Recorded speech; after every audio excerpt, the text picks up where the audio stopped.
Chapter 3 of the Song Celestial or Bhagavad Gita.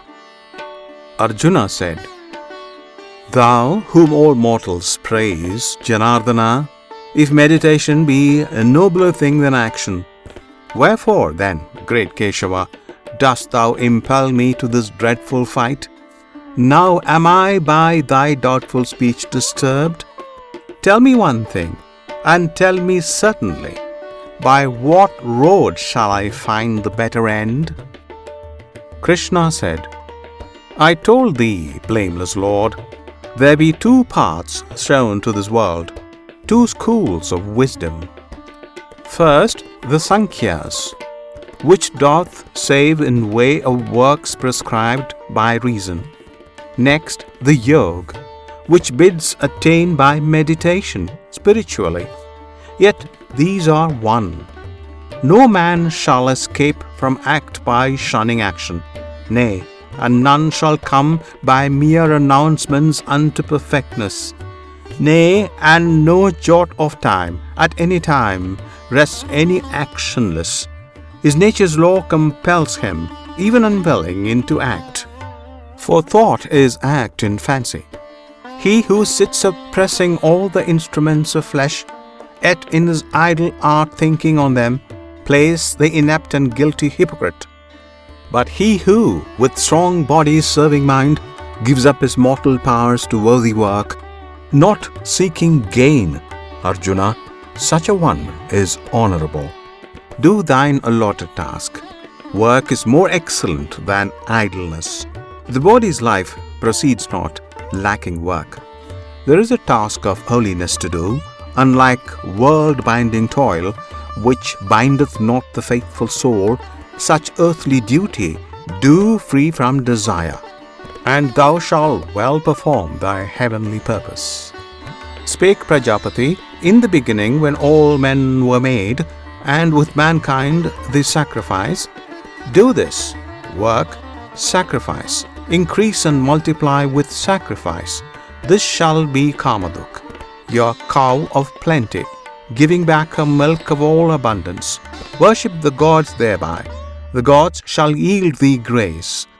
Those meats ye crave, the gods will grant to labor when it pays tithes in the altar flame. But if one eats fruits of the earth, rendering to kindly heaven no gift of toil, that thief steals from his world. Who eat of food after their sacrifice are quit of fault. But they that spread a feast all for themselves eat sin and drink of sin.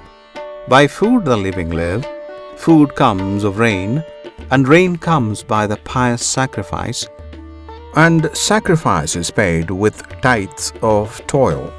Thus action is of Brahma, who is one, the only, all-pervading, at all times present in sacrifice.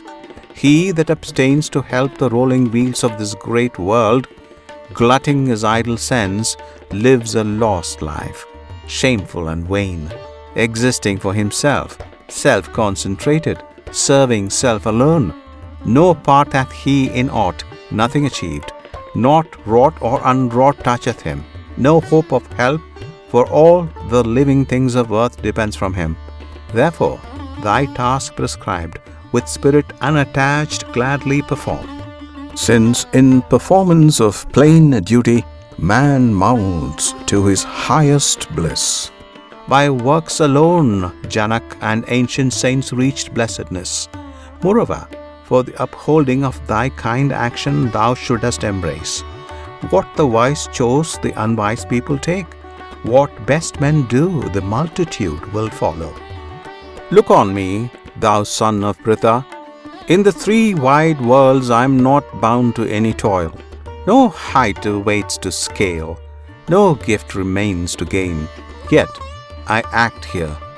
And if I acted not earnest and watchful, those that look to me for guidance, sinking back to sloth again because I slumbered, would decline from good, and I should break earth's order and commit her offspring unto ruin. Bharata, even as the unknowing toil, wedded to sense, so let the enlightened toil, sense-freed, but set to bring the world deliverance and its bliss, not sowing in those simple, busy heart seed of despair. Yea, let each play his part in all he finds to do. With unyoked soul, all things are everywhere by nature wrought in interaction of the qualities. The fool cheated by self thinks, "This I did, and that I wrought." But thou strong-armed prince, a better lessoned mind, knowing the play of visible things within the world of sense, and how the qualities must qualify, standeth aloof even from his acts. The untaught live mixed with them, knowing not nature's way, of highest aims unwitting, slow and dull. Those make thou not to stumble, having the light, but all thy dues discharging, for my sake, with meditation centered inwardly, seeking no profit, satisfied, serene, heedless of issue, fight. They who shall keep my ordinance thus, the wise and willing hearts, have quittance from all issue of their acts.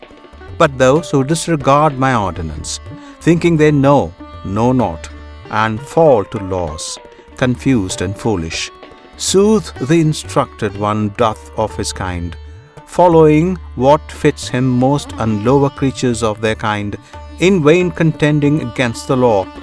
Needs must it be the objects of the sense will stir the sense to like and dislike. Yet the enlightened man yields not to these, knowing them enemies. Finally, this is better, that one do his own task as he may, even though he fail, than take tasks not his own, though they seem good.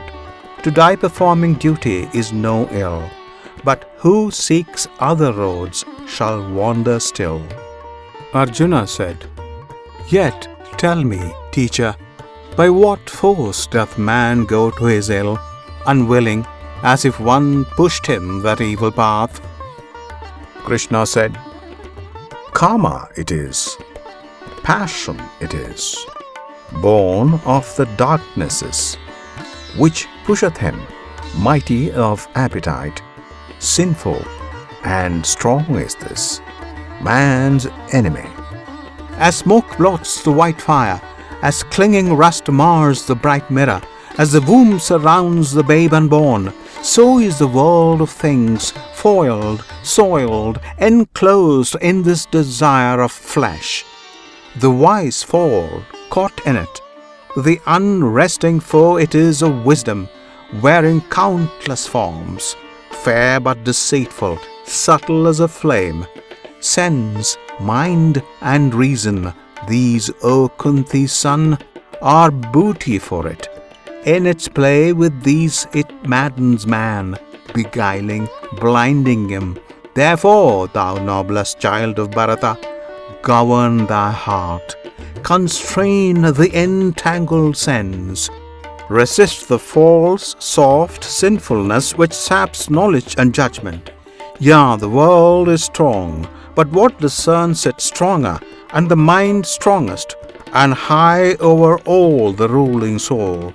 Wherefore, perceiving him who reigns supreme, put forth full force of soul in thy own soul. Fight, vanquish foes and doubts, dear hero.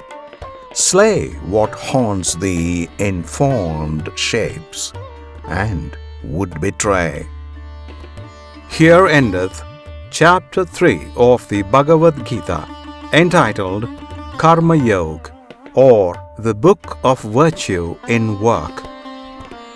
End of Chapter 3.